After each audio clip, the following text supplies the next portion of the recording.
Discussing about in the last lecture, what can we do to manage the energy around us, and I already told you the easiest way to save money is to waste less energy.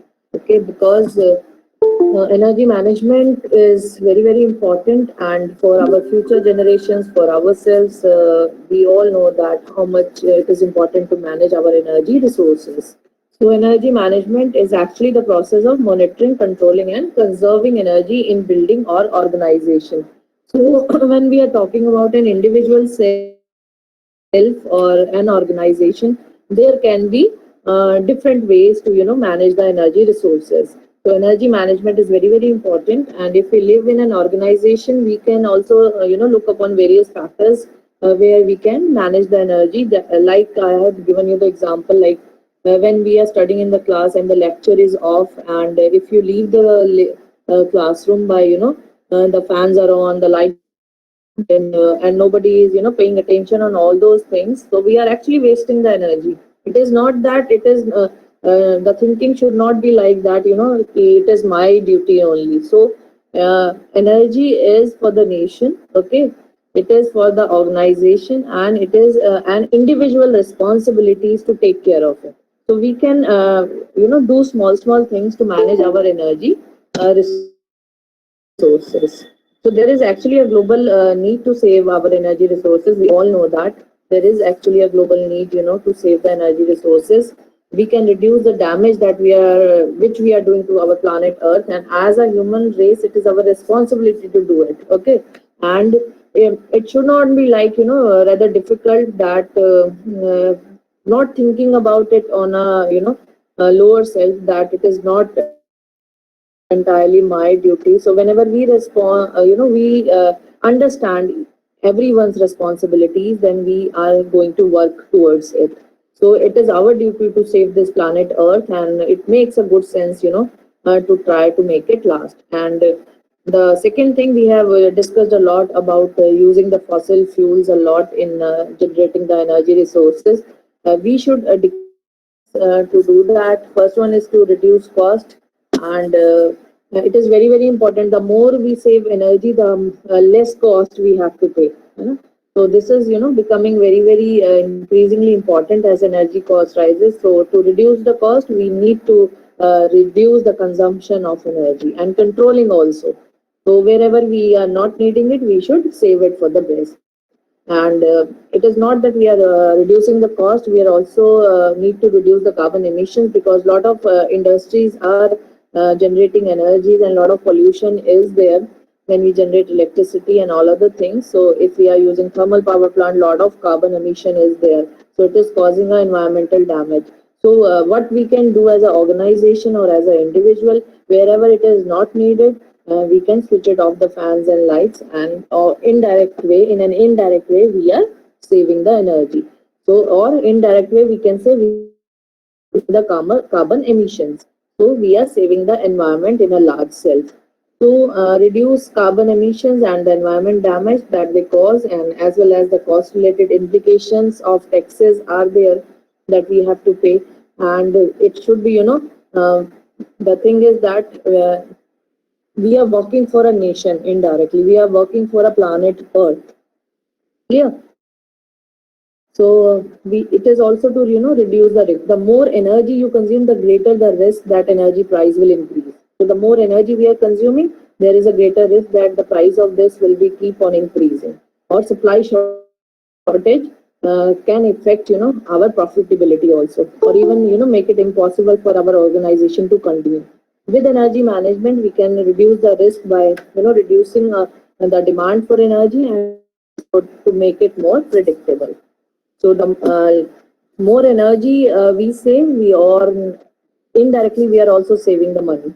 We are saving the money. We are saving the price which we are paying for the consumption of it, and we can control it. And in the future years, the more energy will be there for us to be used. So these things are very, very important and for saving our energy. So how can we manage our energy consumptions? We can manage our energy consumptions if we are working in an organizations by metering the energy consumptions and collecting the data for every month or every 3 months.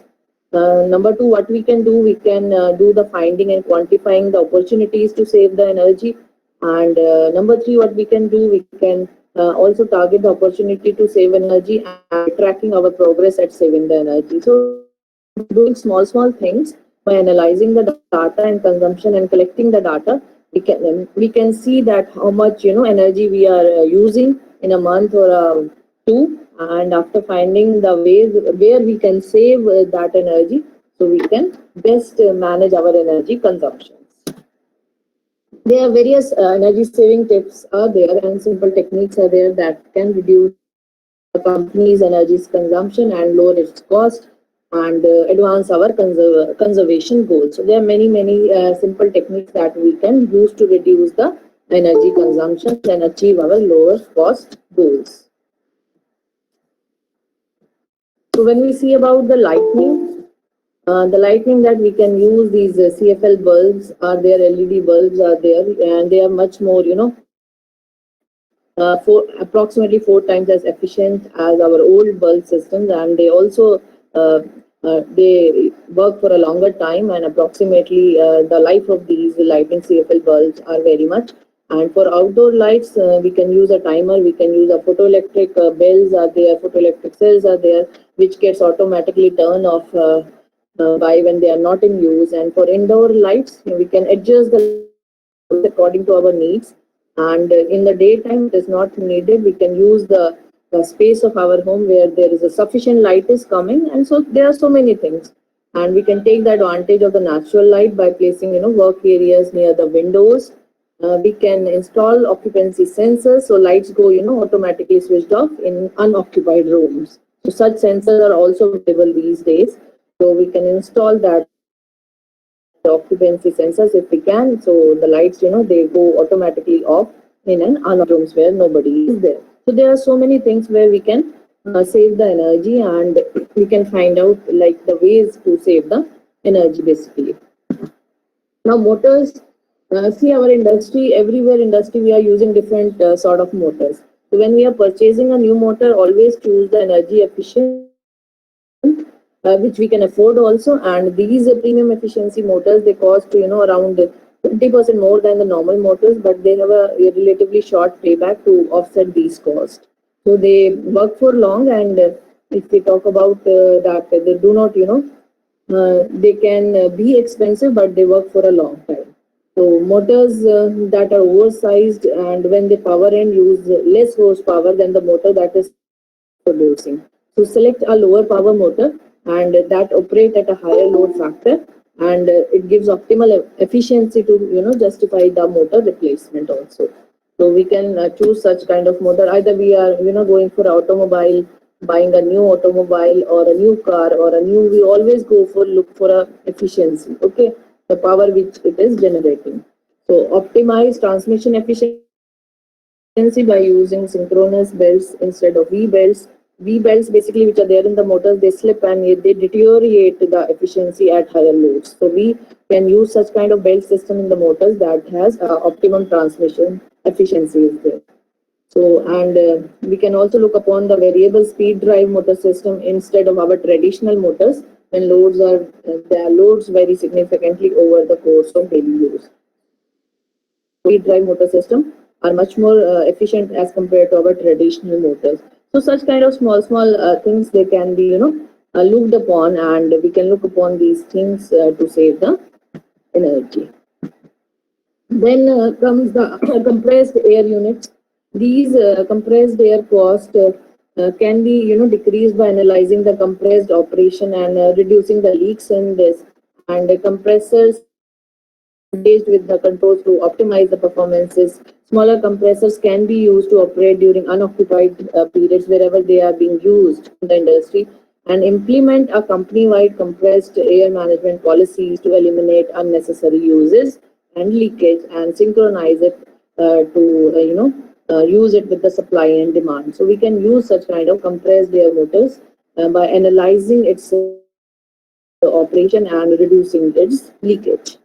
Now, heating, ventilation, and air conditioner. A lot of electricity is being used in such kind of systems. So we can reduce the facility load allowing the existing system to operate less frequently. We can set out the zones to turn off the exhaust fans and when they are not needed, and control the temperature of spaces at night. So whenever exhaust fans are not in use, we can turn off those exhaust fans. And whenever we are purchasing, new equipment, select units that are energy efficient. So whenever we are also going to buy, air conditioner, we should look always for AC which is energy efficient. There are stars are given on different air conditioners for different bands, and they always explain us the energy efficiency of ACs of different companies. So such kind of things like heating, ventilation, and it is called as HVAC. And implementation of such energy management systems can provide great savings for our HVAC equipment. So HVAC equipment means the equipment which is being used in heating, ventilation, and air conditioning. So such kind of they are combined. They are known as HVAC. So air conditioners also they use a lot of energy. So what we can do as an individual, we can do that whenever AC is needed in summers, we can run that air conditioners on medium temperatures like 23 and 24, not on 18 or 19, like they use a lot of load on 18 or 19, and a lot of energy is being consumed. So such kind of small things, they need to be understood. Then refrigeration also, we all use refrigerators in our homes and at our shops. Big refrigerators are being used. So regular maintenance of these refrigeration is very important, such as their coils, fans, seals, and that keeps their system running at a designed efficiency level. But if we are not maintaining it, they will use a lot of energy. We should always check their temperature settings also, that they are not lower than it is necessary. So if we keep on checking the temperature settings according to our environment, so they will not consume more energy. And keep refrigeration system out of areas that have frequent fluctuations, electricity fluctuations, and also fluctuations in temperature, and also in direct sunlight. So they should be in indoor. And defrost cycles, they can be in these days we do not have defrost refrigerators, that is automatic defrost system is there in the refrigerators. So we can use such kind of technology and use air curtain technology to seal in cool air and keep dust or other contaminants out. So we can use such spaces, and where the sunlight is low in our home, we can install our refrigerator there. The thing is this. So these are some of the techniques that can be used for